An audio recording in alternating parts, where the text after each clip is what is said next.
Hello friends, welcome back to my channel. গরম ভাতের সাথে কচু পাতা ভর্তা একবার খেলেই কিন্তু পুরনো দিনের স্বাদ ফিরে পাবেন। দেখে নিন সহজ গ্রাম্য পদ্ধতিতে কিভাবে বানাবেন এই মজাদার কচু পাতা ভর্তা। আমি এখানে প্রয়োজন মতো কচু পাতা নিয়েছি, কম বেশি আপনারা অবশ্যই আপনাদের পছন্দ মতো নেবেন। উপকরণ হিসাবে আমি এখানে রসুন নিয়েছি, এখানে 20 থেকে 25 কোয়া রসুন আছে, পেঁয়াজ কুচি আছে, একটা বড় সাইজের শুকনো লঙ্কা নিয়েছি, কাঁচা লঙ্কা। প্রথমে কচু পাতাগুলো খুব ভালোভাবে কয়েকবার ধুয়ে নিতে হবে। তারপর দেখুন ডাঁটার যে অংশটা সেটা কিন্তু ফেলে দিতে হবে। যত সুন্দরভাবে পরিষ্কার করে নেবেন ততই কিন্তু খেতে দারুণ হবে। যেহেতু এখন বর্ষাকাল সেই জন্য কিন্তু পাতাগুলো ভালোভাবে চেক করে নেবেন, কোনো রকম যেন পোকামাকড় না থাকে। আমি কিন্তু অনেকবার ধুয়ে নিয়েছি, আপনারা অনেকবারই ধুয়ে নেবেন। দেখুন কাটা হয়ে গেছে, এইভাবে আবারও ঝুড়ির মধ্যে রেখে দেবো জল ঝরিয়ে। এবার কয়েকটা পাতা কিন্তু এইভাবে রোলের মতো আকার নিয়ে একসাথে ছোট ছোট করে কেটে নেব। আর এই রান্নাটা কিন্তু আমার মায়ের হাতের তৈরি, সম্পূর্ণ গ্রাম্য পদ্ধতিতে। একবার হলেও ট্রাই করতে পারেন, আশা করি আপনাদের ভালো লাগবে। দেখুন ঠিক এইভাবে কিন্তু ছোট ছোট করে কেটে নিতে হবে।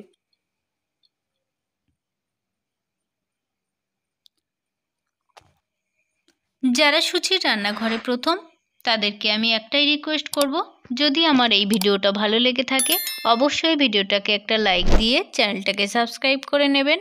আর যারা সাবস্ক্রাইব করে নিয়েছেন তাদেরকে ধন্যবাদ। আমি কড়াইয়ে কিছুটা জল কিন্তু গরম করে নিয়েছি। জল যখন ফুটে যাবে হাই হিটে, তখন কেটে রাখা কচু পাতাগুলো ওই জলের মধ্যে দিয়ে দেবো। ঠিক ঢাকা দিয়ে রেখে দেবো 5 থেকে 6 মিনিটের জন্য। কচু পাতা অনেকটাই নরম হয়ে গেছে, দেখুন কেমন জল ছেড়ে দিয়েছে। এক্সট্রা জলটা আমি ফেলবো না, আপনারা চাইলে ফেলে দিতেও পারেন, কিন্তু আমি এখানে পাতার মধ্যে কিন্তু জলটাকে শুকিয়ে নেব, না হলে টেস্টটা অতটা ভালো আসবে না। কচু পাতার গুণাগুণ সম্পর্কে কম বেশি সকলেরই জানা। দেখুন পাতার মধ্যে জলটা কিন্তু অনেকটাই শুকিয়ে এসছে।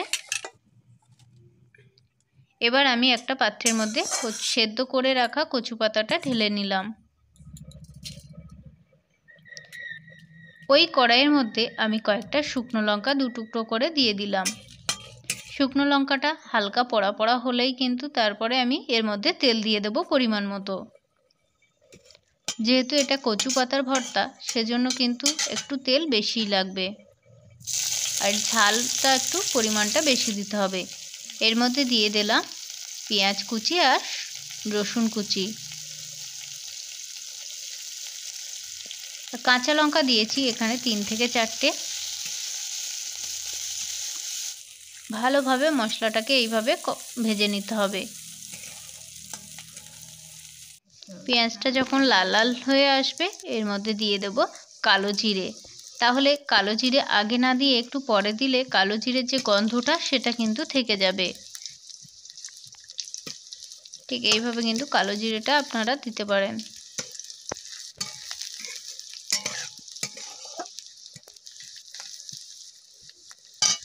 কয়েক মিনিট কিন্তু এইভাবে লো হিটে ভেজে নিতে হবে।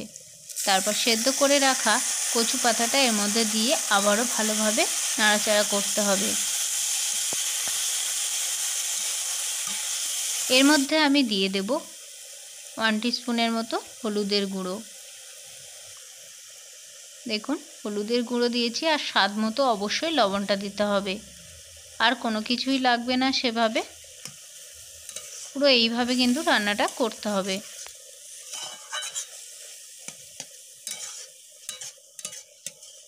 মিডিয়াম টু লো হিটে এই রান্নাটা করতে হবে। পাতাটা ভালোভাবে নরম হয়ে যাবে। দেখুন কতটা সুন্দর হয়ে এসছে।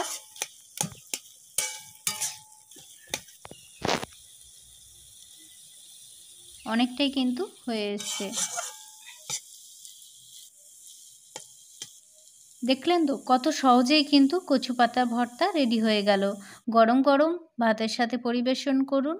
আর কেমন হলো রেসিপিটা অবশ্যই কিন্তু কমেন্ট করে জানাতে ভুলবেন না।